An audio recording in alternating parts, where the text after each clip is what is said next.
Déjà, bonsoir à tous. Merci d'être venus. Et effectivement, avec à la fois ce temps, moi je me suis baladé, que je disais à Thierry, à Porto Vecchio vers 15h30 cet après-midi. Je pensais qu'il y avait eu l'agent Orange qui avait été bombardé par un hélicoptère ou un truc. Je me suis dit, il n'y aura personne ce soir. Donc je suis très content de vous voir.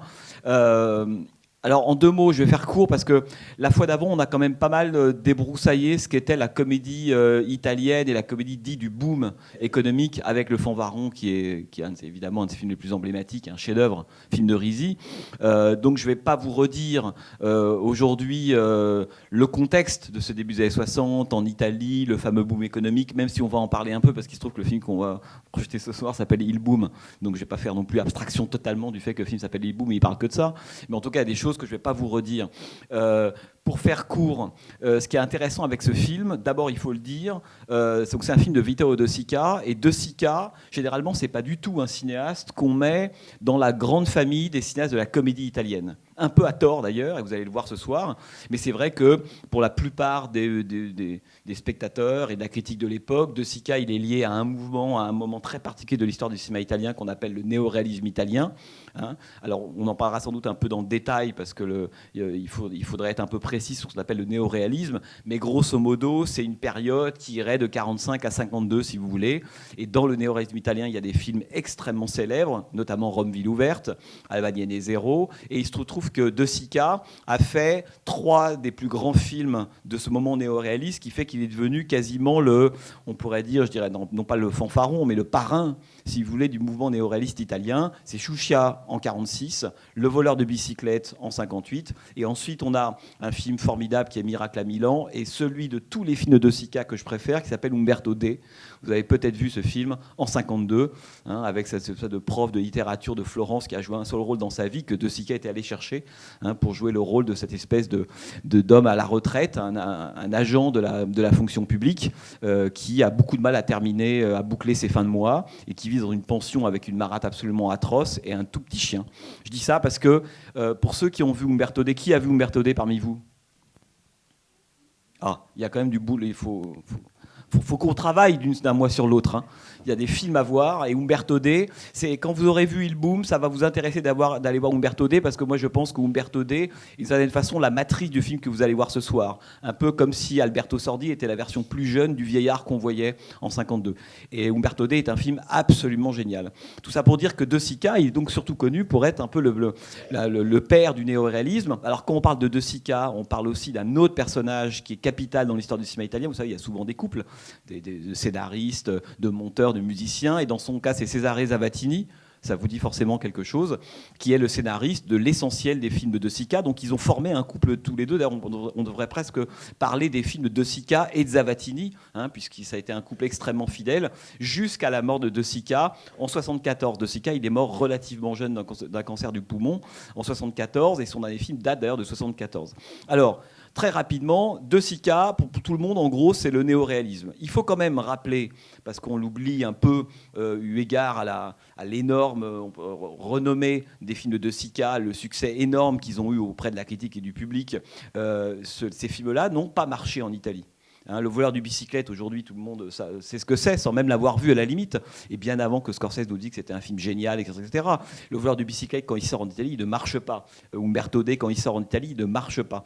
Autrement dit, ce sont les festivals, la critique, hein, qui ont fait la renommée de Sica, mais ça n'a pas été à l'époque, hein, au moment de ce moment néoréaliste, des succès populaires. Il aura des succès populaires un peu plus tard, De Sica, mais surtout pas celui que vous allez voir ce soir, qui est Il Boom, film qui a mis un temps fou à sortir en Italie, qui a été assassiné par la critique italienne, et qui a mis un temps fou à sortir en France, et qui a été relativement assassiné par la critique française avant d'être découvert il y a quoi, une dizaine ou une quinzaine d'années. Moi je lisais des articles du Monde ou de Libération, ils en parlaient comme d'un nouveau film, pour vous dire combien le film a été peu vu à l'époque. Alors sans doute que vous aurez une explication de la raison pour laquelle ce film a été mal apprécié, ou en tout cas mal perçu ou mal compris. J'en parle pas avant, il faut que vous voyez le film, et on verra tout l'écart et toute la différence qu'il y a entre la comédie italienne un peu classique, et même géniale, de Risi, Monicelli, enfin tous ces gens-là, et le film de De Sica. De loin, c'est un film qui appartient au genre là qu'on explore depuis le début de l'année jusqu'à Noël, celui de la comédie italienne. Mais une fois qu'on a dit ça, on n'a pas dit grand-chose, à part le fait qu'on ait ces tournées effectivement à Rome, Vous allez voir, le film est tourné à Rome, dans le quartier de Léour, qui est le quartier des nouveaux riches à l'époque, construit à l'époque fasciste, là où les nouveaux riches s'installent, là où Antonioni va tourner l'Éclipse, et pour ceux que ça intéresse, Argento Ténèbres en 82. On est dans cette espèce de quartier des gens qui sont tous entre Charleston, frigo, nouvelles voitures, vraiment les gens qui profitent du boom économique. Le film se passe à cet endroit-là.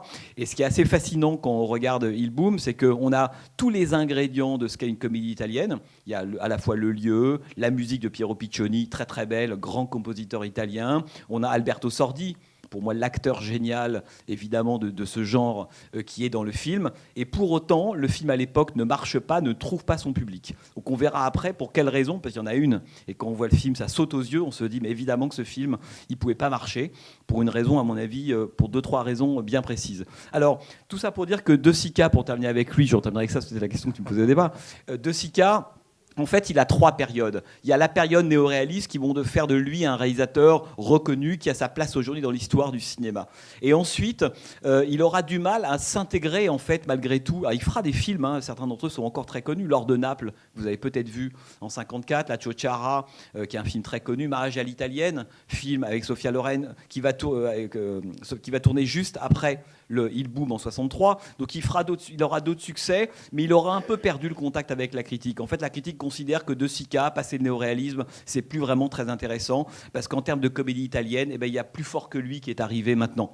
Et c'est vrai que Dino Risi, et d'autres évidemment, mais beaucoup préféreront toujours à ce moment-là, dans le genre de la comédie italienne, les films de Dino Risi, plutôt que d'aller voir des films de Sica, dont on trouve qu'ils ne sont pas complètement cachés par rapport au genre. Et on verra pourquoi. Dernière chose, c'est que le film s'appelle Il Boom. Donc là, on est en plein dedans, évidemment. Et ce qui est très intéressant, c'est que lorsque le titre apparaît, il a des guillemets. Et en fait, toute l'histoire du film, c'est De Sica va nous expliquer pendant 1h27 précisément, pourquoi il a mis des guillemets à Il Boom. En fait, c'est 1h27 qui raconte une histoire de guillemets. Et c'est ça que je trouve très très beau dans le film. Je ne vous en dis pas plus. On se voit dans 1h27. Et là, on débrief, on en reparle. Et surtout, j'espère que vous allez participer. Voilà. Écoutez, très bonne projection et rendez-vous tout à l'heure. Merci beaucoup. Ça vous a plu ?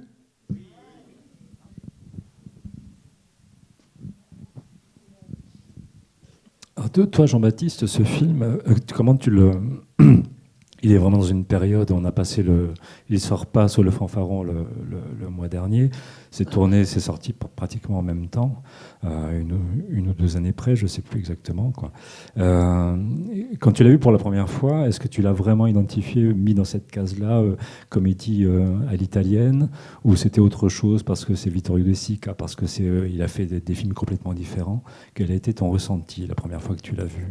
En fait, la première fois que je l'ai vu, c'est pas au cinéma. C'est qu'après que je l'ai vu au cinéma, c'était dur de le voir au cinéma, c'est plutôt en DVD. Et en fait, moi, ce qui m'avait frappé, je crois que c'est la fin d'abord. Mais la toute fin, précisément, même le dernier plan, lorsqu'il courbe l'échine, il se rend à cette espèce de destin totalement tragique.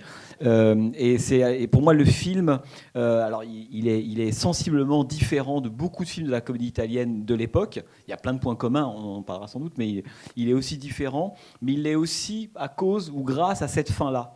C'est-à-dire que dans beaucoup de films de la comédie italienne, même si on a passé le fanfaron qui ne se termine pas très très bien non plus, mais dans beaucoup de films de la comédie italienne, on se dit qu'un personnage comme Sordi, là, par exemple, il aurait fait ce qu'il fait dans Une vie difficile de Dino Risi. Je ne sais pas si vous vous souvenez, quand à la toute fin, il trouve enfin le courage de gifler son patron. Il va dans la rue, Viareggio, il crache et il s'en va. Une espèce de micro-victoire. On se dit, voilà, ce type se fait humilier, il passe son temps à faire des compromis, à être écrasé par cette classe de bourgeois qui réussit, lui, dont il voudrait être. C'est un personnage typique de Sordi, ça. C'est celui qui vit toujours au-dessus de ses moyens.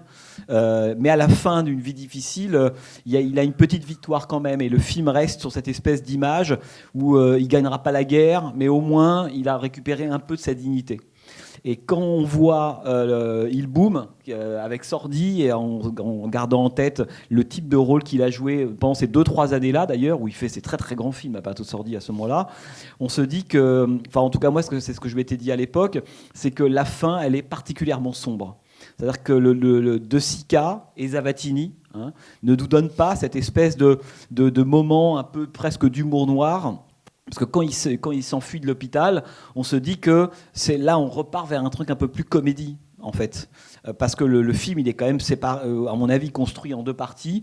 Il y a une première partie qui ressemble à de la comédie italienne. Tout y est, vraiment. Le lieu, la danse, l'alcool et tous les personnages un peu haut en couleur. Et puis, dès lors qu'on lui propose le marché de l'œil, on voit bien que le film change d'humeur.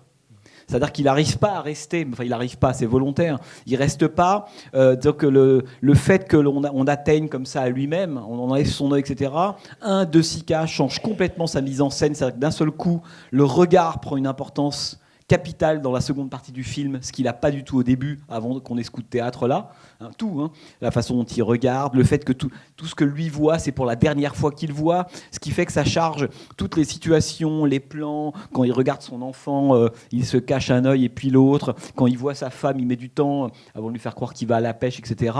On se dit que c'est aussi un film qui, à un moment donné, est en train, ce qui est drôle pour un film d'ailleurs, pendant toute la seconde partie, de faire en fait le deuil du regard du personnage principal. Et ça, on s'identifie terriblement à ça. On se dit, tout ce qu'il est en train de vous, tout ce qu'il a vu jusque-là, il le verra plus de la même façon. Parce que la façon dont De Sica traite la perte de l'œil, c'est qu'en gros, il va devenir aveugle. En fait, il le vit comme ça, Sordi. En fait, il a le sentiment qu'il va tout perdre de lui-même.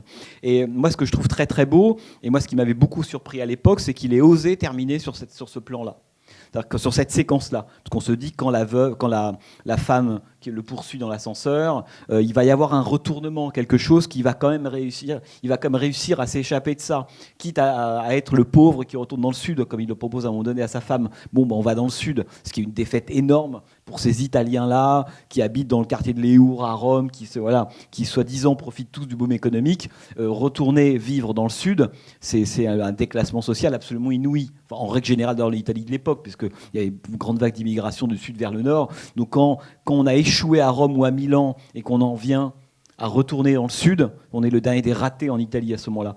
Mais on se dit, peut-être qu'il aura raté professionnellement, mais que sa dignité, il va vaguement la retrouver. Et en fait, on se rend compte que là, le film, le dernier plan du film, il fait écho au tout premier, à la séquence du générique, je ne sais pas si vous avez ça en tête, qui est une séquence de générique de nuit, lorsque Il Boom apparaît. Et qu'est-ce que filme à ce moment-là De Sica ? Et c'est tout l'intelligence de l'avoir filmé de nuit, entre parenthèses, c'est que s'il avait filmé la séquence générique de jour, on aurait vu des monuments, des endroits très connus de Rome, je ne sais pas, la Piazza Navone, le Colisée, des endroits très connus de Rome, avec des enseignes en fait commercial. Et le fait de filmer de nuit fait c'est une façon de nous dire, je mets dans l'ombre totalement la dimension carte postale touristique sympathique de la comédie italienne, un peu solaire, et je filme que la nuit des marques. En fait, c'est ça que ça raconte le début. Et donc, on voit que des marques de l'époque, et on a le sentiment d'être dans un supermarché en fait géant dès le début du film. Et à la fin du film, vous avez vu que ce même personnage, De Sica, reprend le même principe du mouvement, du défilé avec les marques, mais cette fois, ce sont des camions qui passent devant. Et lui, l'humain, disparaît complètement dans le même flux qu'au début. Et l'humain disparaît, en fait, totalement absorbé, mais là, au sens littéral du terme, et pas uniquement métaphorique, par cette espèce d'illusion de vitesse et du boom économique, etc. Et c'est pour ça que je trouve que le générique, il est très beau. Mais en fait, on ne comprend la dimension tragique du générique qu'au bout de 3/4 d'heure. On se dit, ouais, mais parce qu'en fait, c'est pas un film très drôle, Il Boom. Non. On se dit c'est une comédie, etc. Mais en plus, il y a quelque chose que je trouve très beau chez De Sica. Enfin, quand on aime les films de De Sica, on voit bien qu'il n'a pas, par exemple, on en parlait la fois d'avant, on pourrait dire cette espèce de mélancolie des films de Dino Risi, ou cette espèce de férocité, et férocité aussi chez Risi, ou cette espèce d'ironie, mais de franche camaraderie des films de Monicelli. De Sica, on sent que c'est beaucoup plus un humaniste, quoi. C'est-à-dire qu'il suffit de prendre toute sa carrière, la foule, les groupes ne l'intéressent pas beaucoup. Et d'ailleurs, vous vous rendez compte que dans le film, finalement, à part Sordi, les autres n'existent pas vraiment. Hein. Et très très vite, on est derrière le personnage de Sordi, mais en fait, De Sica va tellement chercher la dimension tragique et assez pitoyable et triste du personnage, et on comprend d'où il vient, c'est très très beau, et qu'au fond, la dimension solaire de la comédie italienne avec des gens, avec des monstres, elle disparaît un peu. C'est un film qui, contrairement à beaucoup d'autres films de la comédie italienne, est centré quasiment sur un seul personnage, parce que Silvia, elle, une espèce de femme, elle va, elle vient, on comprend, on comprend quelles sont ses motivations.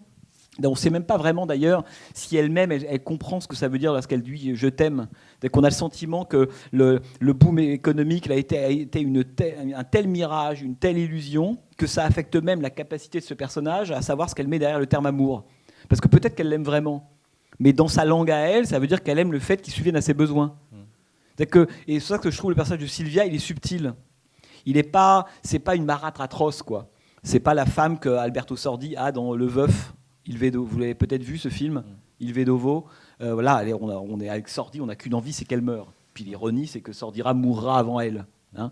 Mais là, pas du tout. En fait, elle est aussi victime, d'une certaine façon, de ça. Et donc, moi, je trouve que ce qui est très très beau dans le film, c'est la façon dont, en fait, arriver au milieu, quand le marché de l'œil est proposé, en fait, c'est une tragédie, comme si on voyait un film de De Sica des années 40-50. Je vous parlais tout à l'heure d'Umberto D, cette espèce de vieillard qui a du mal à boucler ses fins de mois avec son petit chien, et c'est un film atroce, hein, mais qui raconte la même chose que Sordi. Si ce n'est que lui, on est en 52, Sordi, on est en 63. 63, il faut quand même rappeler que c'est l'année de la fin du boom économique. Hein. Quand vous lisez des histoires de l'Italie de l'époque, le boom économique, c'est 58-62, c'est très peu de temps. Et le fanfaron, ça arrive déjà à la fin, d'une certaine façon. Et en 63, arrive l'inflation et arrivent tous les problèmes de gens qui ont eu des dettes, etc., etc. Les inégalités reviennent. Et donc, il y a eu la façon dont De Sica filme le boom à ce moment-là. Il le filme comme une espèce de mirage, d'illusion, hein, dont tout le monde veut être. Hein. Et Sordi, lui, par contre, a un rapport qui est totalement lucide là-dessus. Hein. Et en fait, le film est rempli de détails hyper intelligents. Par exemple, quand le vieux... l'entrepreneur, il va le voir au début en lui disant, comme toujours, il lui dit « mais moi, j'ai pas réussi en 3-4 ans ». Ça, c'est un personnage intéressant, parce qu'on se rend compte qu'il y a un effet miroir avec Sordi, qui lui dit « mais toi, tu es une pure créature du boom économique, donc tu vas chuter ». D'ailleurs, c'est ce qu'il fait quand il arrive à la cour de cheval. C'est le seul qui chute, tout le monde est bien assis, sauf lui. Donc on sait déjà qu'il y a un problème. Lui, il va chuter, le boom économique, c'est pas pour lui, quoi. Il n'arrive même pas à tenir debout. Et quand le type lui dit mais moi ça fait 30-40 ans que je construis ça et mon succès il arrive au moment de 61-62, autrement dit c'est moi qui ai construit ça, des années d'expérience et de travail, et toi tu penses que c'est la situation économique de l'Italie de l'époque qui va pouvoir t'élever dans l'échelle sociale, ce qui évidemment n'arrive pas. Après, le film est extrêmement sévère sur tous ces gens qu'il va voir. Comme dans Umberto D, il y a la même chose. Hein. Umberto D, il va voir ses anciens collègues et il leur demande « tu vas pas me prêter 2000 lire, 3000 lire, etc. » Et tous déclinent gentiment. Ils sont très contents de le voir, mais dès qu'ils sentent qu'il va lui demander quelque chose, ils prennent les jambes à leur cou. Là, c'est la même chose, hein, avec peu à peu ces anciens, tous les gens qui gravitent autour de lui. Hein. Donc ça, je trouve ça, de ce point de vue-là, je trouve ça très très beau, quoi. Mais c'est pas un film drôle. En tout cas, c'est un film extrêmement, me semble-t-il, hein, extrêmement amer, quoi. Il y a un personnage très intéressant dans le film. Hein. Je pense que c'est dû aussi à Zavattini, hein, qui mettait quand même l'accent sur les seconds rôles. Le personnage féminin, le second rôle féminin, c'est quand même assez rare de voir des personnages aussi forts, quand même, dans le cinéma de cette époque et même dans le cinéma d'aujourd'hui, quoi. C'est un marché faustien que lui propose. Ah bah bien sûr. Non, mais, et surtout, ce qui est intéressant avec Zavattini, c'est que on se rend compte quand même que si on n'oublie pas que Zavattini et De Sica se sont, avec d'autres, hein, mais un peu les pères du néoréalisme, et que le néoréalisme, c'était un projet un peu particulier quand même. C'était de se dire, bon, c'est la fin de la guerre, la reconstruction, enfin peu importe. Mais d'un point de vue cinématographique, c'était, on sort dans la rue. Hein, ça, c'était un truc vraiment, pour le coup, important. Il y a beaucoup de séquences dans le film qui mettent en évidence le contraste entre la rue et ces gens-là. La séquence des parents est très très belle. hein, quand les parents n'arrivent même pas à aller sur la terrasse. Eux, ils n'ont pas vu ce que c'était que le boom à côté. Et le film est très direct. Il n'y a pas une comédie italienne d'ailleurs qui à ce point parle du boom, du titre. C'est ce que dit Sordi à un moment donné. Mais alors c'est le boom, c'est bien le boom, point d'interrogation. Hein. Donc on voit que c'est le sujet principal.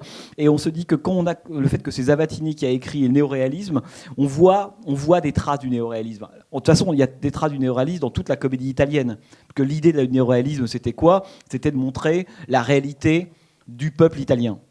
Grosso modo, c'était ça. On va sortir dans la rue, on monte les fractures sociales, on voit le problème du patriarcat, on voit les problèmes de chômage, on voit l'industrialisation, on montre la réalité. Alors certains ont attaqué le néoréalisme en disant c'est un truc misérabiliste, le voleur du bicyclette. Si on me vole mon vélo, je suis mort, grosso modo. Bon. Et on voit quand même que quand on regarde Il Boom, si vous comparez au Fanfaron ou à plein d'autres films, on sent que c'est resté, ça, l'humeur sociale de Zavattini.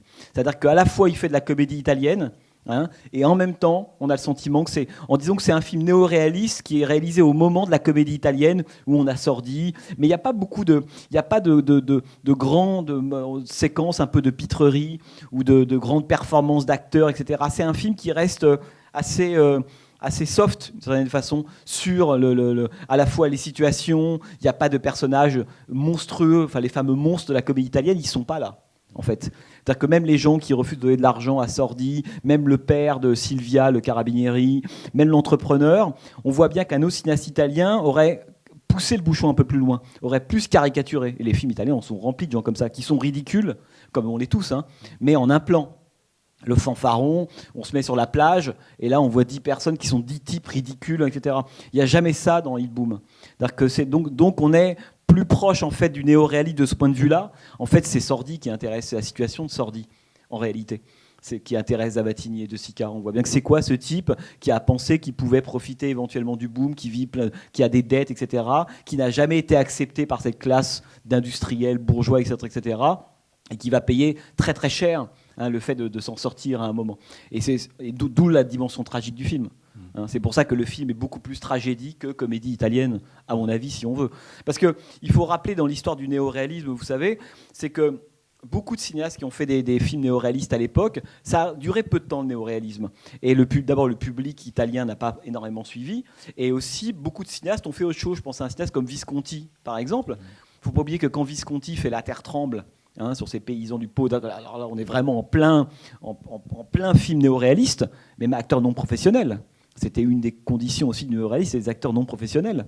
Très souvent, dans Le voleur de bicyclette, par exemple, je ne sais pas si vous le savez, mais quand De Sica et Zavattini veulent faire le film, donc le film se tourne dehors, dans la rue, dans les rues de Rome, auprès d'un peuple de prolétaires, si vous voulez, et le personnage principal, et De Sica ne trouve pas d'argent en Italie pour financer le film à l'époque. C'était Gary Cooper Cary Grant. Gary Grant. Et donc De Sica se tourne à ce moment-là, grâce au succès de son précédent film Chouchia, vers Hollywood et vers Daryl Zanuck, le grand producteur Daryl Zanuck. Et Daryl Zanuck lui dit ouais, ça m'intéresse de produire, ce qui pour lui n'était pas grand chose, le voleur de bicyclette, mais par contre je joue Cary Grant à la place de cet acteur Lamberto, j'ai oublié son nom. Mezzogiorno, bon, bref, cet homme qui est donc ouvrier qui n'a joué que ce rôle-là. Et De Sica a refusé que ce soit Cary Grant qui joue le rôle, parce qu'évidemment, on voit bien combien ça changeait complètement le visage du film. Non pas que Cary Grant ne soit pas un acteur génial, mais toute l'idée du film, justement, c'est que c'est un acteur professionnel, un ouvrier qui vient jouer ce rôle-là, et qui vient d'ailleurs avec un fils qu'il avait trouvé, enfin peu importe. Et si on avait pris Cary Grant à la place, ça changeait tout. Et De Sica, donc à ce moment-là, a refusé, et a trouvé en Italie ce petit budget pour faire Le voleur de bicyclette, qui deviendra un des films les plus emblématiques du courant. Mais tout ça pour dire que le néoréalisme, il s'arrête assez vite, parce que beaucoup de cinéastes qui vont quitter le néoréalisme. En fait, le néoréalisme, on dirait aujourd'hui, c'est une sorte de, pas de fond de commerce, mais en fait, c'est un courant esthétique dont le cinéma italien va venir assez vite à bout. Et tout de suite, il va commencer à transformer. Il y aura le néoréalisme rose. On va commencer à mélanger un peu des petites histoires de soubrette avec le néoréalisme. Ça fait des films atroces. Et puis après, le néoréalisme, il commence à se métamorphoser, puis il va devenir la comédie italienne, qui est une espèce de lecture extrêmement politique, sociale, extrêmement forte de l'Italie, sous le prisme de la comédie. Donc à la fois, comme toujours, hein, on fait rire tout le monde, mais en même temps, on balance des trucs extrêmement durs. Et puis après, le néoréalisme, il va se retrouver dans plein de genres italiens, dans le polar italien, etc. etc. C'est-à-dire que le cinéma italien, en fait, c'est dans son ADN. en fait, dans son identité, la dimension néo-réaliste, d'une certaine façon. Cette idée qu'il faut témoigner de l'époque et du monde dans lequel on est, mais aussi des rapports de force. Quand vous voyez Main basse sur la ville de Francesco Rosi, c'est aussi un film qui vient du néo-réalisme. Mais par exemple, quand Visconti, après La Terre tremble, fait Senso, vous avez peut-être vu, en 1954, et qui fait ensuite Le Guépard, à l'époque, tous les critiques un peu orthodoxes, mais le vouent hégémonie. Mais comment ça, Visconti s'intéresse maintenant à la Vénétie, et puis après Le Guépard, Risorgimento, alors qu'on veut l'Italie contemporaine, réelle, on veut Anna Magnani, on veut les gens dans les rues qui crèvent, et lui part faire Le Guépard.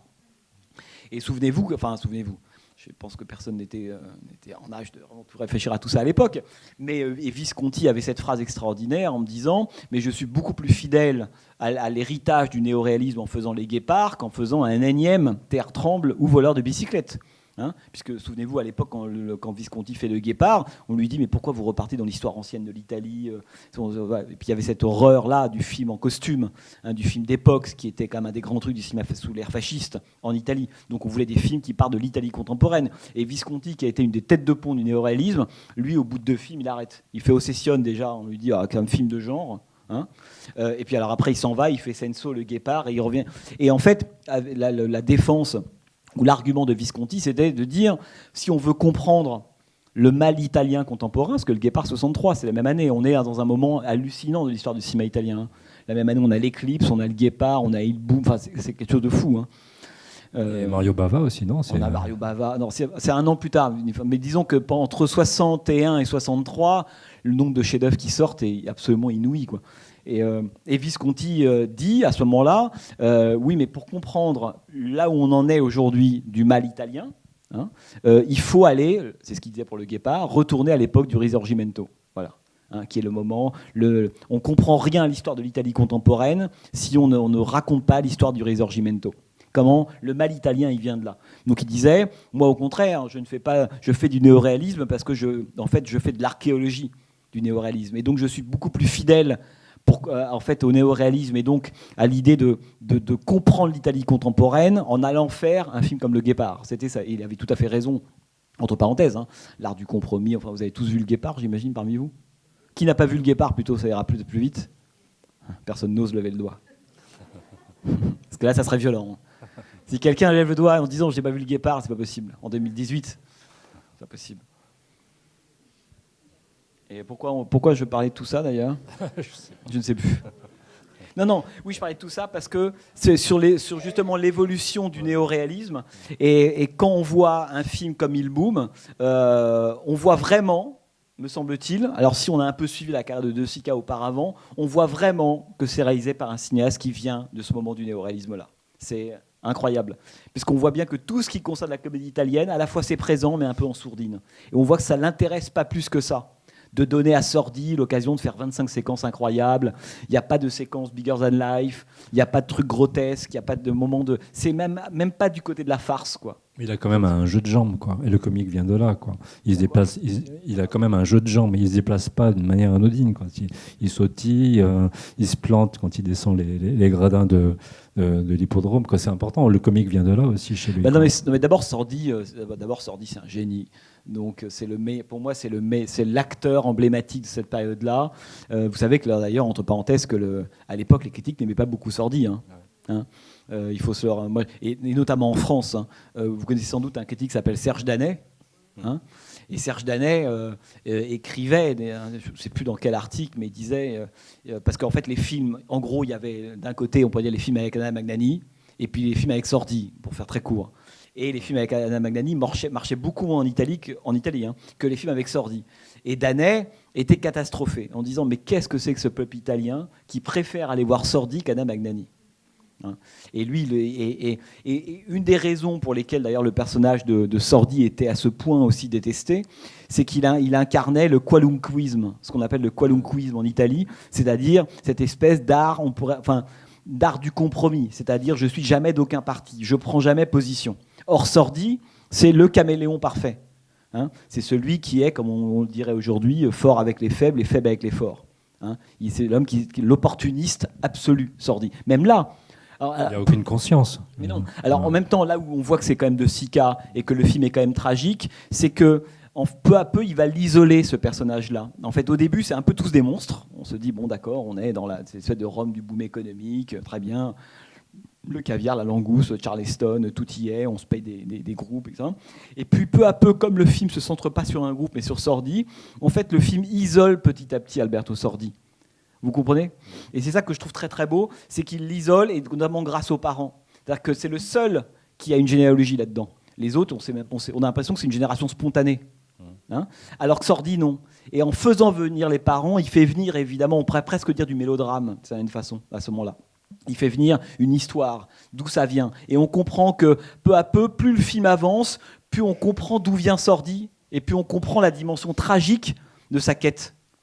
Parce qu'on comprend que c'est tragique, non seulement parce que lui, en fait, vient d'un milieu en fait, qui fondamentalement n'a pas les cartes pour ça, et le milieu dans lequel il pourrait éventuellement s'inscrire, il a lui tellement conscience de l'endroit d'où il vient, c'est pour ça qu'on a le fait d'avoir vu les parents extrêmement important, que dès qu'il se bourre la gueule, il est obligé de leur dire leur cas de vérité. Donc en fait, il est coincé. Ce personnage-là. C'est un personnage totalement inadapté et Sordi, en fait, qui est quand même l'opportuniste parfait, qui est le vrai monstre du cinéma italien, hein, le fameux qualunquiste, l'homme qui a toujours cherché vers où soufflait le vent, et je suis de ce côté-là. Hein. Et en France, et notamment les critiques un peu politiques, etc., détestaient ça. L'idée qu'on puisse s'identifier, mettre en valeur ou faire de ce type de comportement la figure centrale de l'Italie d'aujourd'hui. Alors, beaucoup disaient non, la figure centrale, ça serait plutôt celui qui milite, ça c'est l'ouvrier qui se fait écraser, héliopétrie, quoi, pour faire court. Ouais. Hein, ou alors on fait enquête sur un citoyen et on confie à Giacomo Volonté le rôle de ce flic absolument atroce, mais les choses sont claires. Or, on se rend compte que la comédie italienne, elle héroïse, avec beaucoup de guillemets, des personnages qui sont des monstres. Des personnages qui ne prennent pas parti, qui sont des individualistes fous, des opportunistes qui ne pensent qu'à leur propre intérêt, mais parce que ça vient aussi de cette espèce de moment du boom économique où chacun pense qu'on va pouvoir acheter des frigos sans se demander comment on va les remplir. C'est un peu ça l'idée, quoi. Oui, en même temps, bon, il fait les choses par amour, et c'est le seul dans le film à les faire par amour, quoi. Il y a un plan que je trouve très beau, lorsque les convives autour de la table se touchent, enfin, ils se font tous du pied, il n'y a aucun sentiment sincère. Lui, il est dans cette sincérité. Oui, mais parce que ça, c'est le côté de Sica. C'est-à-dire qu'il y a quand même cette idée chez lui que dès lors qu'on accède à une forme de pouvoir ou à une forme de pouvoir économique, l'hypocrisie, d'une certaine façon, l'emporte. Hein. Quand ils se font tous du pied, c'est pas catastrophique, c'est qu'ils sont tous habitués à se faire du pied en faisant croire qu'ils s'en font pas. Et donc, autrement dit, l'hypocrisie, le mensonge ou l'illusion est une seconde nature pour ces gens-là, et à tel point que, d'où le rôle de la femme, on ne sait même pas si cette seconde nature n'a pas pris complètement le pas sur tout le reste. Alors que Sordi, non. C'est aussi ce qui en fait un personnage qui est, pour le coup, qui est peut-être un opportuniste, mais qui croit vraiment à ça. Et qui croit à l'amour, etc. Et donc lui, c'est pas le naïf, c'est le seul, on pourrait dire, un peu digne de ce point de vue-là. Hein, c'est le seul personnage qui, dans le film, croit vraiment à ce qu'il fait. Alors que les autres, vous voyez bien, à chaque fois, personne n'a aucune illusion. Tout le monde se drague, mais c'est pas grave, on sait bien que. Et dans le cas de Sordi, pas du tout. Mais je vais juste dire un mot par rapport au corps de Sordi. Parce qu'en fait, Sordi, c'est un visage, c'est un type qui est assez beau. Enfin, assez beau. Il n'a pas une tête, c'est pas Toto, quoi. C'est ça que je veux dire.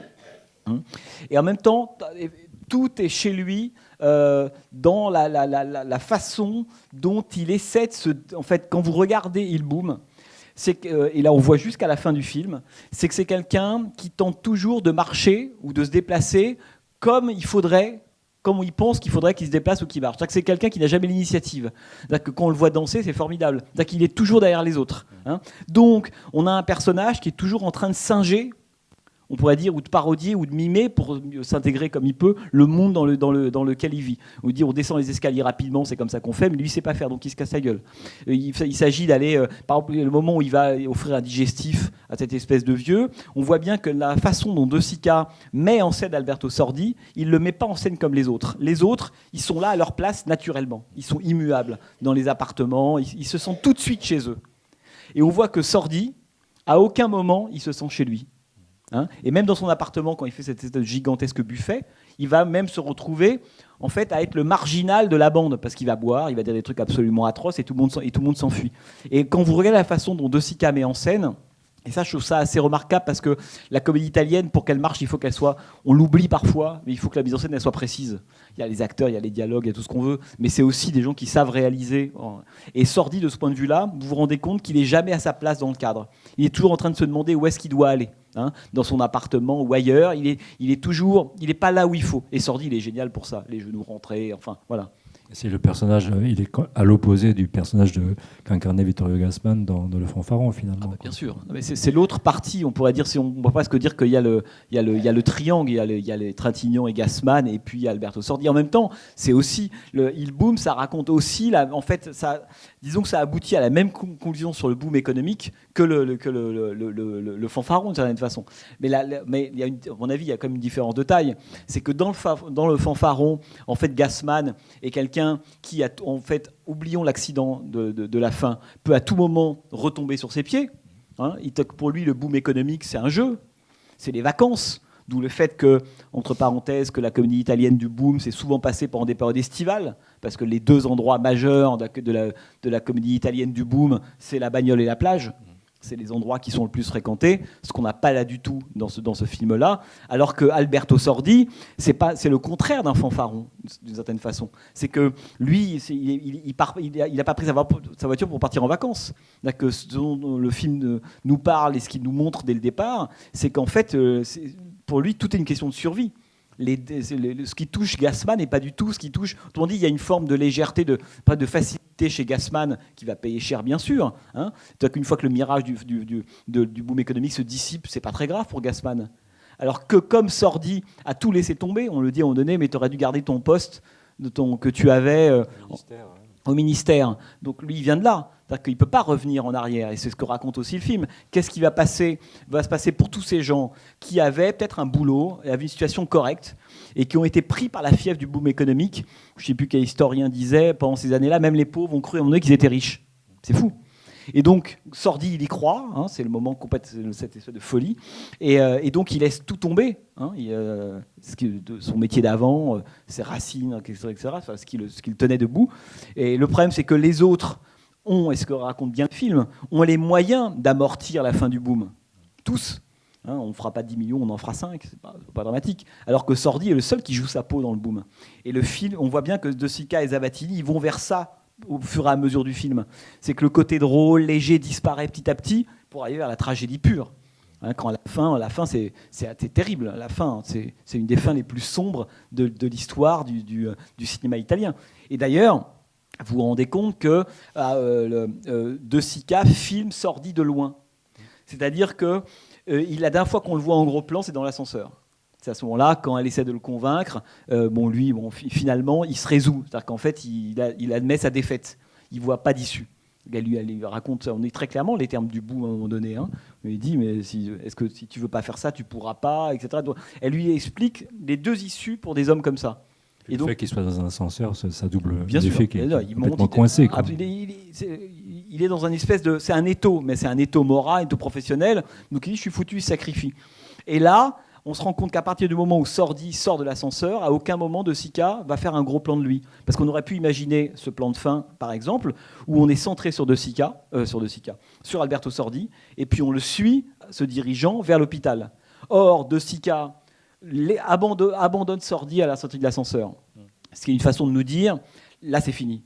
C'est-à-dire que l'humain, cette humanité-là, elle a disparu. C'est-à-dire que même s'il sort vivant avec un seul œil, c'est fini pour lui. Et donc, comme toujours au cinéma, la mise en scène, elle anticipe ce que nous raconte le scénario. En tout cas, quand la mise en scène, elle nous dit toujours avant l'histoire ce qui est en train de se passer. Quand on voit que Sordi est plus qu'une espèce de prisonnier un peu fou, on serait dans un coucou, quoi, au milieu de ces médecins qui traversent la rue. Puis moi, j'aime beaucoup cette idée quand même que le film se termine quand même à l'hôpital. C'est quand même l'Italie de l'époque. Et à un moment donné, tout ça termine dans un hôpital, quoi. Et on les voit tous se déplacer avec Sordi. Et Sordi n'est plus qu'une silhouette, quoi. Comme disait le film de Léon, Giù la testa, quoi. C'est plus que ça. Et donc, ce que filme De Sica, c'est la dissolution progressive d'un personnage, mais qui est mort dans l'ascenseur. Quand tu lui dis, c'est bon, t'as compris, etc. Exactement, absolument. C'est un beau moment, quoi. Et c'est pour ça que ce qui est très beau dans Il Boom, y compris la séquence du deal, quand elle lui dit, je ne sais pas si vous vous souvenez de la façon dont cette séquence est réalisée, elle lui dit, vous vendez votre œil, puis on retourne vers lui qui est stupéfaction, etc. Hein, c'est là que le film bascule complètement, et c'est surtout qu'à partir de là que toutes les images ont changé. Parce que toutes les images qu'on va voir, que Sordi voyait de façon innocente et naïve, sans même se rendre compte qu'elles avaient de la valeur, un œil voit des choses, ben oui, d'accord. Mais quand on vous dit que cet œil-là va disparaître, ce que vous voyez d'un seul coup est entaché de nostalgie, de mélancolie. C'est les dernières fois que vous voyez ça. C'est pour ça que le film, il est coincé, tant mieux. Mais à partir du moment du deal de l'œil, et on connaît un peu de Sika, on voit vers quoi on voit, on sent que ça va être chaud pour lui de s'en sortir indépendamment de ça. À partir de ce moment-là, les images, elles sont plus du tout légères. Il n'y a plus aucune image qui peut être légère ou naïve ou solaire ou drôle. On n'a plus du tout envie de rire. C'est ça qui est intéressant dans ce film. Et pour moi unique parce que la question de l'œil, c'est un truc totalement radical. C'est vraiment une idée de Zavattini. Allons-y Franco, tu vas donner ton œil. Hein, c'est pas donner ta fortune, ta maison, donner ton œil. Mais en ayant cette idée-là, en fait, il a une vraie idée de cinéma, bizarrement. Et que De Sica comprend. C'est-à-dire qu'on ne peut pas mettre en scène un personnage et ce qu'il voit de la même façon après qu'on lui ait dit que son œil, c'est les derniers jours. Et donc, toutes les images qu'on voit au bout de 3/4 d'heure, toutes les séquences qu'on voit, on les voit en fait sous le prisme de l'œil qui va manquer. Vous comprenez ce que je veux dire ? Et c'est ça qui est très beau dans le film. Et donc, on rit, mais on rit plus vraiment, quoi. C'est-à-dire que là, on sent qu'on est passé à autre chose. Et je pense que c'est dans l'histoire de la comédie italienne, c'est un exemple assez unique. Je ne connais pas beaucoup d'autres films qui est... Alors, il y a un autre film que j'aime beaucoup qui s'appelle Il Mafioso. Oui. D'Alberto Lattuada, avec encore Alberto Sordi, qui est aussi un espèce de très drôle de film qui mélange, on pourrait dire... Qui ressemble beaucoup, finalement. Ouais. Avec ces deux parties, c'est-à-dire une partie comédie italienne, une vacances en famille, une famille en vacances qui repart en Sicile. Alors c'est très pittoresque, c'est très très drôle au début, il y a les charrettes siciliennes, la femme avec des moustaches, enfin tout y est. Et puis je vous raconte pas, si vous avez l'occasion de le voir un jour, ça s'appelle Il Mafioso, puis au milieu il y a quelque chose qui se passe qui fait que on change de registre, on change de genre, et tout ce qui nous faisait rire au début nous fait plus rire du tout dans la seconde partie. Et c'est un exercice très dur à réussir ça au cinéma. Il y a peu de films qui arrivent en fait à changer de registre comme ça au milieu, et c'est même un pari évidemment auprès du spectateur. Et je trouve que ce que j'aime beaucoup moi dans Il Boom, c'est que pendant 45 minutes, le spectateur il est plutôt confortable. Il se dit, ouais, bourgeois, formidable, Sordi, le Charleston, tout est sympathique, la comédie italienne. Parce qu'on a beau se dire que c'est atroce, que ça raconte, il n'empêche qu'on en jouit aussi. C'est pas que des punitions, les films de la comédie italienne, sinon personne n'irait. Donc voilà, c'est qu'à la fois, on pourrait dire qu'on a le plaisir de la comédie avec l'intelligence de ce que ça nous raconte. Mais il y a le plaisir de la comédie. Et donc c'est assez osé de la part de Sica de se retrouver au bout de 3/4 d'heure et en fait, de nous priver de ça, en me disant mais maintenant il faut changer, vous comme spectateur il faut changer votre regard, c'est tout. Et ça nous met mal à l'aise, parce qu'on se dit quand on est un peu fatigué ou on se dit mais bon, quand est-ce que ça revient vraiment drôle, quand est-ce qu'il envoie paître l'autre, et quand est-ce qu'il trouve une combine pour garder l'avance sans etc. Et on se rend compte que là où le film est très néo-réaliste, parce que le néo-réaliste c'est les films qui sont jusqu'au boutiste, il y a une idée, on va jusqu'au bout. C'est pas des astuces de scénario. Donc voilà, là tu vas vendre ton œil, et bien quoi que tu fasses, Pépère, tu vas vendre ton œil à la fin. Et plus le film approche, plus on se rend compte qu'il n'y a pas de porte de sortie façon comédie italienne. Et on est obligé de prendre cette tragédie au sérieux. Et nous, en tant que spectateurs, ça nous fait vachement violence. Et c'est ça que je trouve très intéressant, et extrêmement osé de ce point de vue-là. Et c'est pour ça que c'est un trajet Umberto D, dont je parlais tout à l'heure, qui est un film qui, à mon avis, fonctionne beaucoup en miroir avec Il Boom. C'est l'histoire de ce grand-père, non, de cet homme, de ce retraité, qui participe à une manif au début, qui demande juste au gouvernement une augmentation de sa pension de 20%, juste pour pouvoir manger 3 jours de plus, puis manger pas non plus de façon frugale. Hein. Et donc c'est un film qui suit en fait la difficulté d'un retraité à vivre dans l'Italie des années 50. Hein. Et le problème, et là on voit que c'est un film typique de Sica Zavattini et typique du néoréalisme, c'est qu'en fait c'est un peu ce qu'on appelle la théorie de l'engrenage. C'est comme dans Casque d'or de Jacques Becker, pour ceux qui l'ont vu. C'est-à-dire que chaque scène approfondit, on pourrait dire, et dramatise la scène précédente. Donc au début, je fais une manif, c'est sympathique. Après, j'essaie de vendre ma montre, je la vends 4 000, 6 000. et puis un autre échec, je demande de l'argent, et puis je vais être mis dehors, et puis mon chien va être... Et puis il y a cette séquence dans Umberto D des chiens qui sont tués parce que personne ne vient les récupérer. Et puis on s'enfonce dans un truc de plus en plus noir, et dans une sorte d'étau dont tu parlais sur la question de l'ascenseur, on y va, quoi. En fait, on se rend compte au bout d'un moment, mais on va y aller jusqu'à la tentative, je ne dis pas si ça marche ou pas, de suicide du personnage principal. Donc le film, c'est l'engrenage, jusqu'au dernier cercle qui est la mort en général. Et là, il y va, dans Il Boom. Mais il va très loin. Parce qu'au début, quand le film commence, c'est sautillant, on se dit, bon, je vois où on est, on va beaucoup rire, ça va nous dire des trucs très très vaches, mais on va beaucoup rire. Et puis à bout d'un moment, là, il prend l'engrenage et c'est parti, quoi. Et on va droit dans le mur. Et il y va. Parce qu'à la fin, on a presque le sentiment que c'est le condamné à mort, c'est pas échappé, quoi. Exactement, c'est-à-dire qu'on a ces deux hommes dans la ville avec Delon, quoi. Donc on a le sentiment qu'on va lui couper le col. Autrement dit, ce que filme là, Alain Delon, ce que filme là De Sica, et c'est ça que je trouve très beau, c'est qu'il filme, la façon dont il filme la fin de Sordi est beaucoup plus grave en fait que ce qui va lui arriver. Donc il filme autre chose que l'œil de Sordi. C'est ça que ça veut dire. C'est-à-dire qu'il nous dit, mais c'est beaucoup plus que ça. C'est l'enterrement à la fois d'une vie, d'une illusion, d'un espoir, d'une génération, d'une Italie. C'est pour ça que c'est si grave la fin. On voit un œil, bon, d'accord, c'est terrible, mais en même temps, c'est pas... Il n'y a pas de fin, en fait. Non. Après l'œil, on voit bien que c'est un gars qui n'a pas de... Bien sûr. Ce que je dis, c'est qu'il n'y a pas de fin, c'est qu'on voit bien que ce gars, il n'a pas de capacité à rebondir, et donc, de toute façon, après cet œil, il y aura le deuxième, et puis c'est fini. Vous êtes prêts pour écrire la suite? Il boom 2. Non, mais c'est vrai. Et donc c'est pour ça que ce que j'aime toujours beaucoup au cinéma, c'est la façon dont, en fait, la mise en scène nous raconte quelque chose que l'histoire ou que le scénario ne nous dit pas complètement. Voilà. Et on voit bien que cette fin-là, comme d'autres séquences dans le film, réalisée différemment ou mise en scène différemment, elle raconte autre chose. Mais la façon dont De Sica le met en scène donne une espèce de dimension tragique, dramatique, bien plus importante. C'est pas du tout. Il aurait pu le filmer de façon presque plus légère ou une ironie un peu tragique, mais bon, d'accord, tu auras perdu ton œil. Mais la façon dont il le filme, c'est beaucoup plus que ça. Et donc ce qu'on ressent, c'est à la fois parce que Sordi y va, et aussi parce qu'on se dit, oui, mais quand même, j'ai le sentiment qu'il y a un monde qui est en train de s'écrouler là. Et c'est ce qu'il filme à la fin de Il Boom, quoi. Et là, on comprend tous les guillemets. C'est ce que je vous disais au tout début du film. C'est un film qui ne cesse de nous expliquer pourquoi, c'est l'ironie du titre, hein, c'est le Boom, d'ailleurs c'est le seul film italien qui met de l'époque qui a le titre Boom, qui le mot Boom dans son titre. C'est aussi une boisson, on l'apprend, je crois, Il Boom, hein, c'est un cocktail. Ouais, non, ça, bien sûr, mais c'est devenu un cocktail, ouais, c'est ça qui est bien sûr. C'est très, très intéressant ce que tu dis par rapport à la mise en scène, parce que le basculement de la deuxième partie, d'ailleurs je crois que moi je l'ai pas vu sur grand écran, je l'ai vu en DVD, il y a clairement deux parties.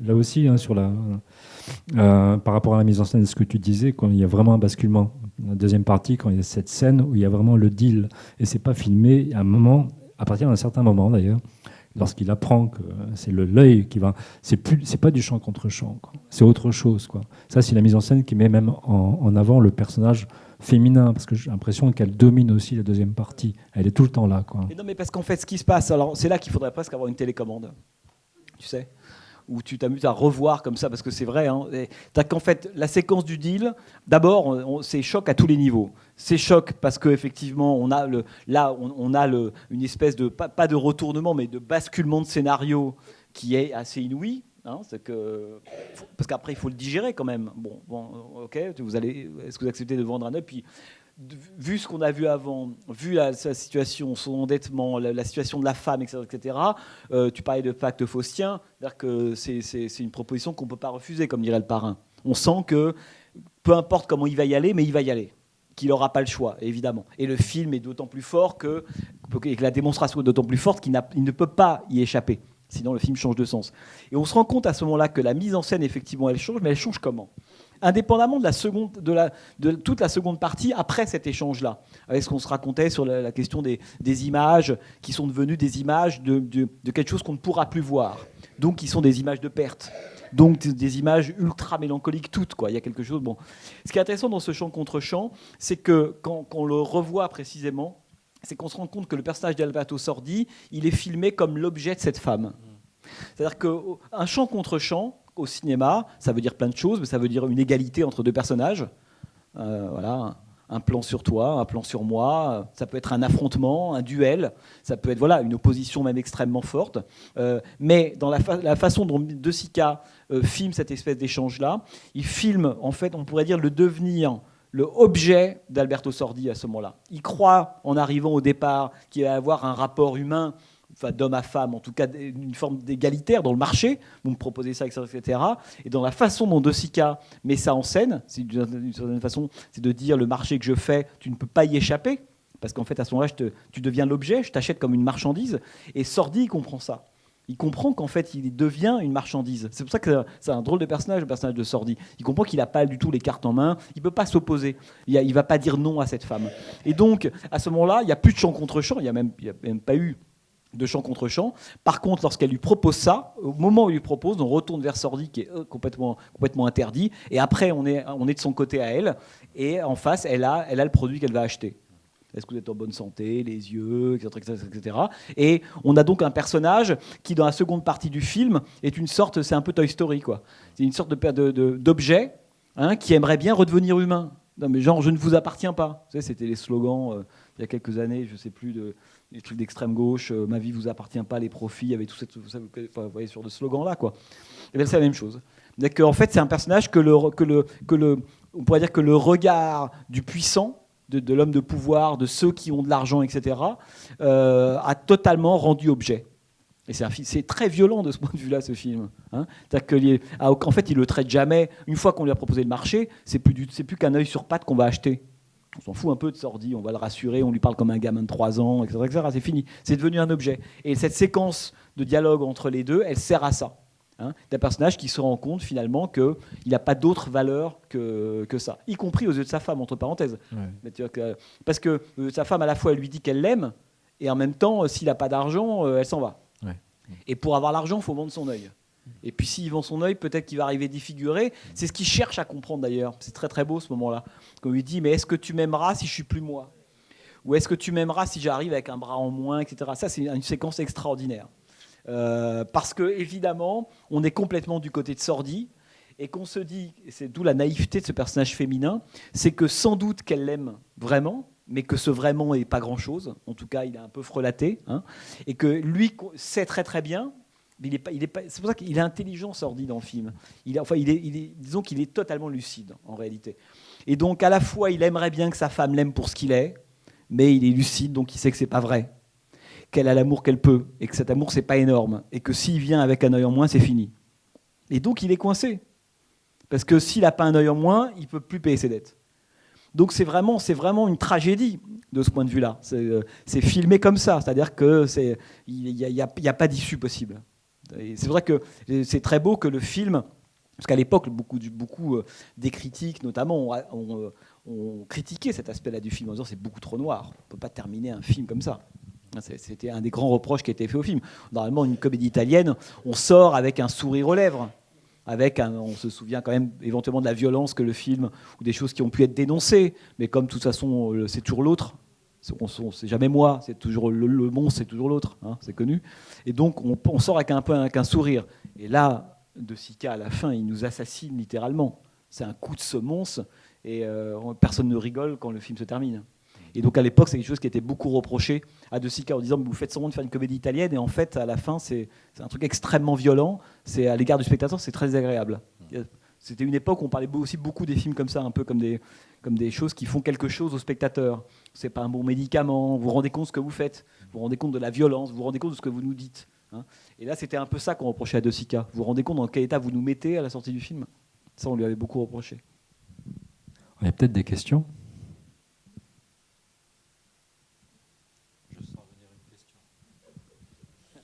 Alors, elle vient de très très loin. Oui, madame. C'est juste une remarque. J'ai l'impression que ce personnage de Sordi, il est inadapté aussi au boom depuis le début. Il y a quelque chose que je trouve très bien préparé, c'est tout au début, il va voir des gens qui évidemment lui prêtent pas de l'argent et il leur parle, enfin il leur demande, il fait tout un speech qu'il a préparé en fonction de chaque personne, en s'adaptant. Et puis, évidemment, on lui dit non d'une manière ou d'une autre, ou on roupille, enfin bref. Et il crache un petit truc, enfin il dit... ouais, enfin, je sais plus.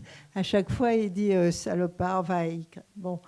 Et finalement, toute cette préparation, le choc, le trauma que c'est de bientôt donner son œil et tout ça, enfin, et de faire la grande fiesta avant pour leur montrer qu'il est riche, en fait, qu'il ait craché tout ça, ça prépare le gros crachat final où il faut qu'il soit pété et qu'il ait cette trouille atroce pour qu'enfin permettre cette vérité de dire à tous ces gens, mais enfin, voilà, vous êtes vraiment pourris. Donc, parce que c'est pas facile à construire une scène comme ça, celle de la grande bouffe là, à la fin, enfin, du buffet subtil, si on peut dire. Et donc, c'est préparé aussi avec ça. Et je trouve qu'aussi, il a un côté très enfantin avec sa maman. Enfin, je veux dire, c'est un enfant qui est pas... qui la joue quoi, dans Il Boom, mais et c'est bien que ça soit Sordi qui le fasse, parce qu'on voit son jeu. Il a un jeu, on peut dire, là, enfin, contrairement à d'autres acteurs où on ne sent pas qu'il joue. Il joue et il profite de ça, de Sika, pour montrer qu'il joue le mec qui y arrive, et qui, s'il n'y arrive pas, il va y arriver, mais il va forcément avoir une fortune égale à tous les autres, quoi. Voilà, c'était ça que je voulais dire. Je trouvais ça... ouais. Non, et puis après, ce qui est très beau quand même dans cette séquence du repas ou du buffet, enfin ce qui est très beau, c'est qu'en fait, parce que tout ce qu'il raconte à chaque fois aux différentes personnes, parce que en fait, Sordi, il fait appel à l'humanité des gens à chaque fois, en disant si je m'adapte, si je trouve les bons mots, si je fais vibrer la bonne corde, peut-être qu'on va me prêter un peu d'argent. Et ce que raconte le film, et que lui, en fait, sait mais ne veut pas s'avouer, c'est que l'humanité n'est pas une langue que ces gens-là parlent. C'est pour ça qu'il serait allé les voir en disant « j'ai besoin de 2000 ». C'est qu'en fait, c'est sans doute ça. Mais il a une éducation, il sait qu'il n'est pas légitime, quelque chose qui vient sans doute de très loin de chez lui, de ses parents, etc. etc. Il n'ose pas.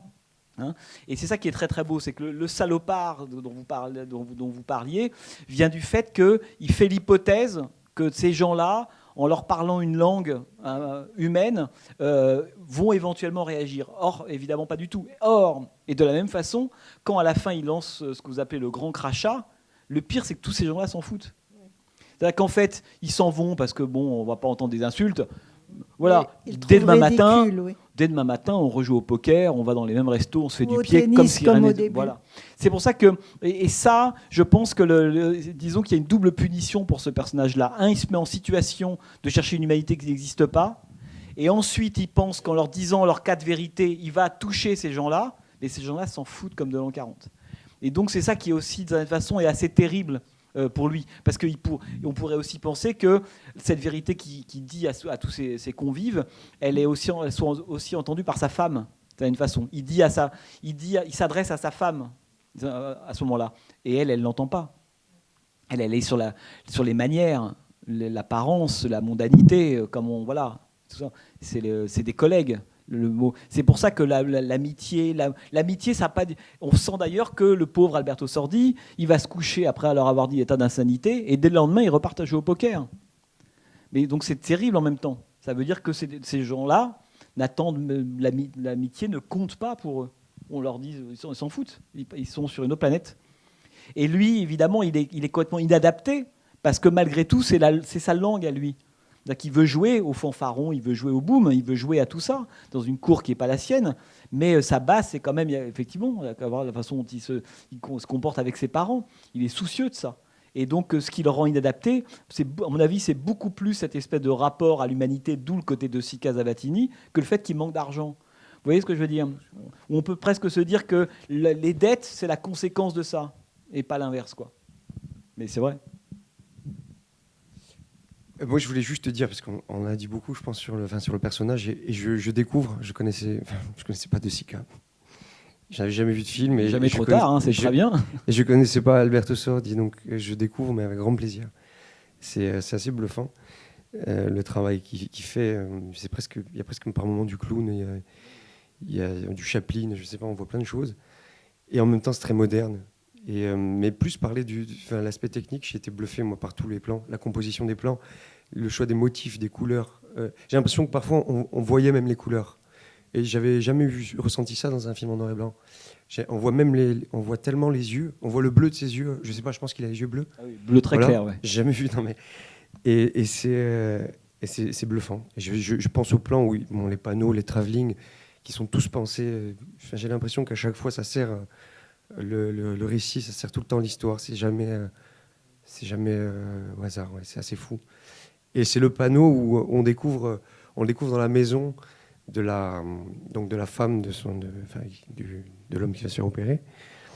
Et j'ai l'impression de voir le rouge d'une robe. Enfin, juste qui, à cause des rayures, des motifs, j'ai l'impression de voir des couleurs. Donc j'étais très bluffé par la qualité du chef-op, de la lumière. C'est fascinant. Voilà. C'est tout. Ah bah écoutez, formidable. Non, ça va vous conduire à voir d'autres films avec Sordi ou de cette période-là. Hein, parce que ce que vous dites là sur Il Boom, vous l'avez dans un nombre incalculable de très très grands films de la période. Et sur la mise en scène, c'est intéressant parce qu'on voit quand même, c'est quelque chose qui est plus dur à trouver aujourd'hui.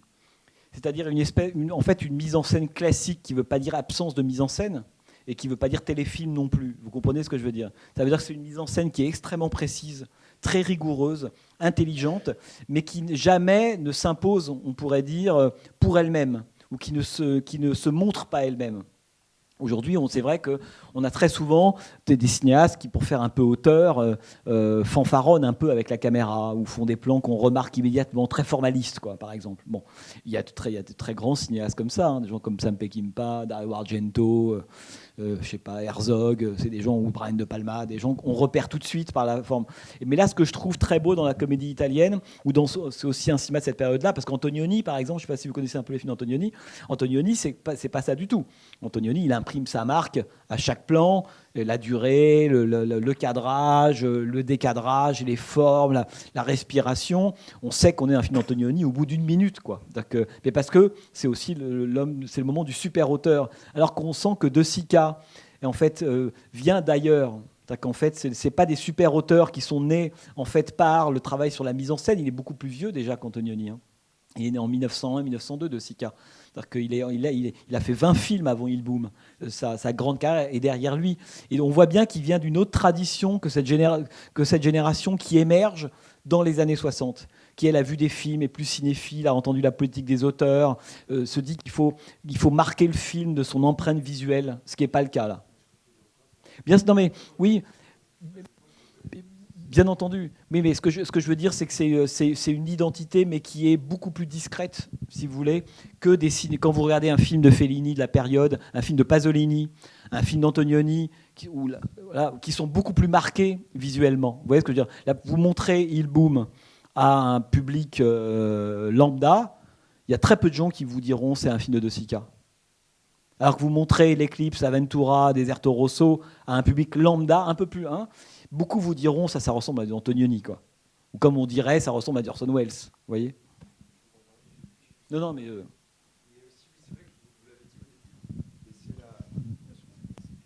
Oui, vous l'avez dit au début, mais c'est l'héritage, mais scorsésien, enfin, je trouve, dans la disposition des plans, enfin, vraiment... je ne sais pas si vous avez quelque chose à dire là-dessus. Mais ce que je peux vous dire, c'est que Scorsese, quand il fait son voyage à travers le cinéma américain, cette espèce de documentaire, à travers le cinéma italien, pardon, il en fait un sur le cinéma américain, et il va faire l'équivalent, une sorte d'histoire, un peu ce qu'a fait Tavernier dans le cinéma français. Scorsese le fait d'abord sur le cinéma américain, et il le fait ensuite sur le cinéma italien. Et lui, c'est un fanatique absolu du joueur de bicyclette et d'Umberto D, qui pour lui sont quasiment les deux plus grands films italiens. Autrement dit, Scorsese est un grand fanatique de Sica, et ça se voit tout de suite. À tel point que même j'ai l'impression qu'Alberto Sordi, par moment, avec son grain de beauté, fait penser à De Niro, au moins dans Raging Bull quand il est gonflé, mais il y a ce truc-là. Ouais. Et Scorsese a le voleur de bicyclette, quand Scorsese, alors là on part sur autre chose, mais quand il fait Mean Streets en 73, cette espèce de retour à la réalité, à des gens issus du peuple, le néo-réalisme du cinéma américain du début des années 70, façon Scorsese, c'est quelque chose qui lui vient de son amour du néo-réalisme italien. Et beaucoup plus que français, entre parenthèses. C'est encore autre chose. Mais le cinéma italien a très profondément marqué le cinéma de Scorsese. Et vous avez raison. Et on voit bien, en fait, ce qui va intéresser certains cinéastes américains dans des films comme ça.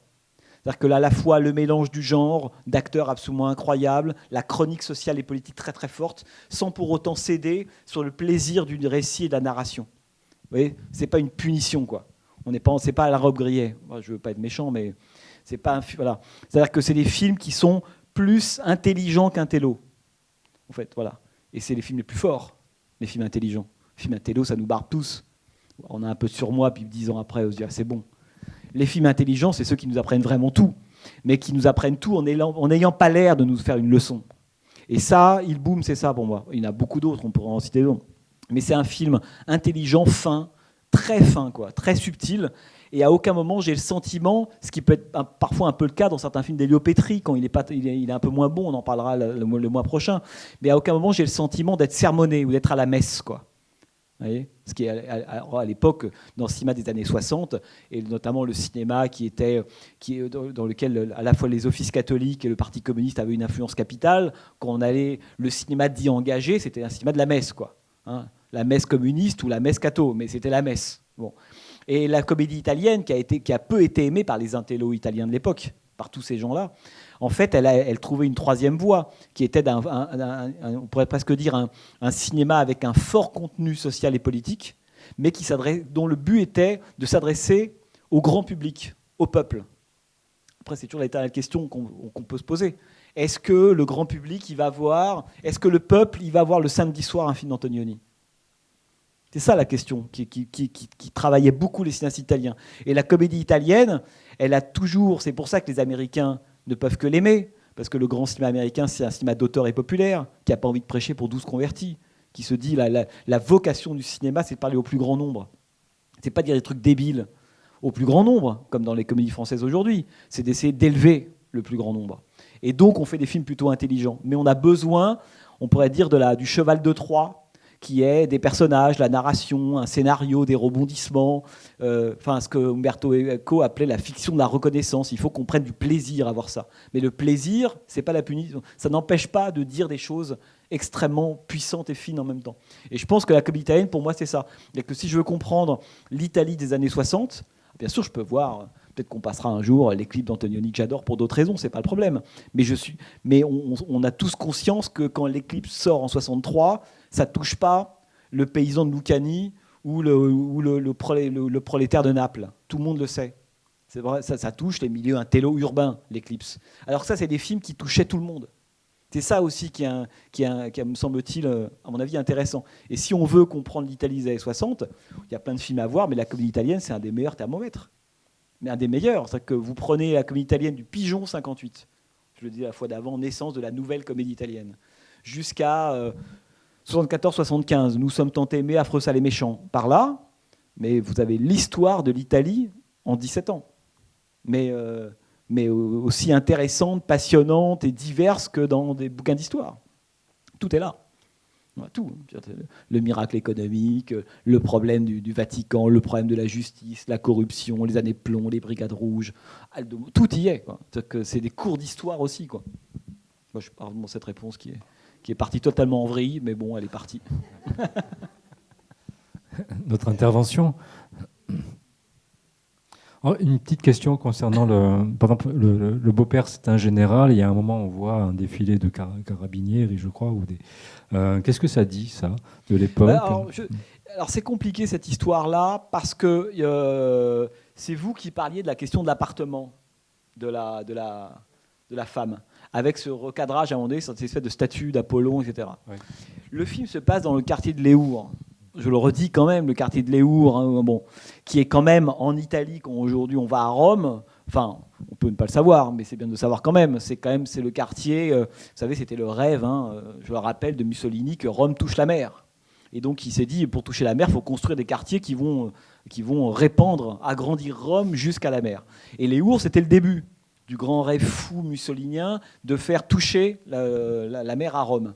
Donc, quand on se met dans le quartier de Léour, à l'époque, on parle de deux choses. Disons qu'on ne s'y met pas de façon inopinée ou inconsciente. Hein.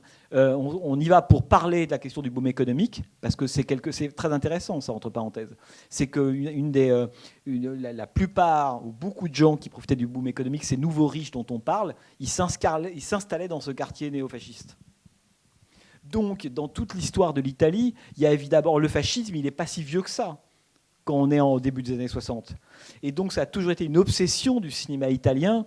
Hein, quand la fin de la guerre arrive, je veux dire, les chemises noires disparaissent pas. Enfin, c'est comme sur l'éternel problème qu'on a. Ces gens-là restent. Qu'est-ce qu'on en fait? Et il y a des survivances de ça. Et moi, je pense que entre le plan sur la statue de l'Apollon, ce type qui a été industriel, il a été industriel à certains moments de l'histoire de l'Italie.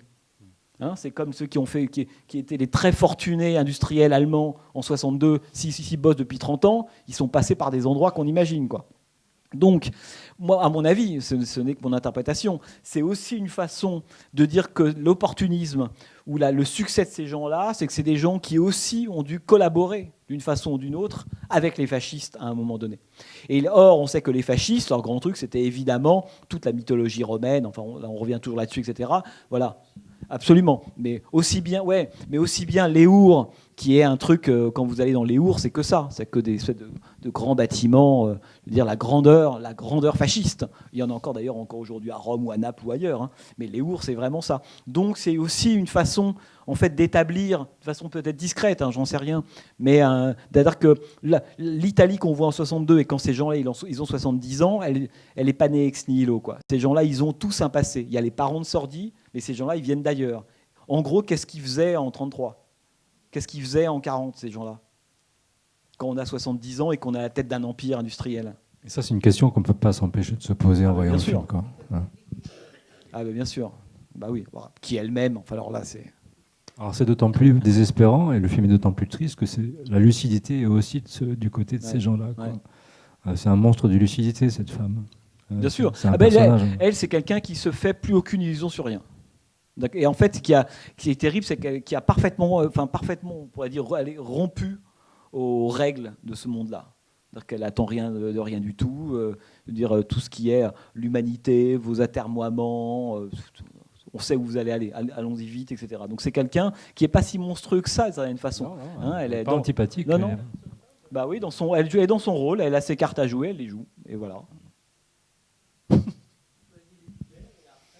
Oui, c'est ça, exactement. Une dernière pour la route. Là, je pense qu'on a bien parlé du film. Ouais. Écoutez, en tout cas, merci de votre attention, merci Thierry, et on se revoit quand C'est le lundi 10, voilà. Avec un film d'Elio Petri, c'est son deuxième, je crois, Les Jours Comptés. Et je trouve que c'est un film étonnant, très particulier. Très particulier pour le message qu'il véhicule, d'avant-garde. Un film très moderne, il me semble. Voilà. C'est encore un film différent de ceux qu'on a vus depuis le début. Bon, allez vous reposer. Bonne nuit. Merci beaucoup.